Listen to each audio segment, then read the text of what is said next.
Teka muna mga kapatid, magnilay muna tayo. Alam mo ba, nasa ilang disyerto, pagkatapos lamang ng isang bihirang pag-ulan, ay may mga bulaklak tulad ng desert lily na kayang mamukadkad sa magdamag.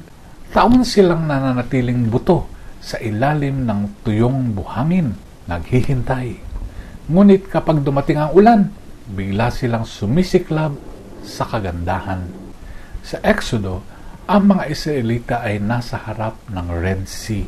Tila nahaharap sa kamatayan at uncertainty. Matagal silang inalipin. Tila walang pag-asa.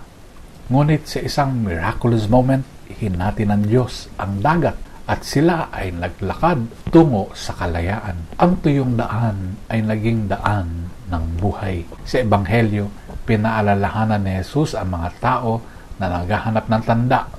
Ngunit ang pinakadakilang tanda ayon sa kanya ay ang muling pagkabuhay niya. Tulad ni Jonas na lumabas sa tiyan ng isda, si Jesus ay babangon upang maghatid ng bagong buhay mula sa kamatayan. Tulad ng buto sa disyerto, minsan pakiramdam po natin ay natatabunan tayo ng pagsubok o natitigilan sa paghihintay.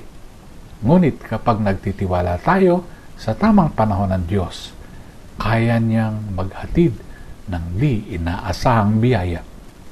Ngayong araw, itanong natin ang ating sarili, saan ako naghihintay sa pagkilos ng Diyos?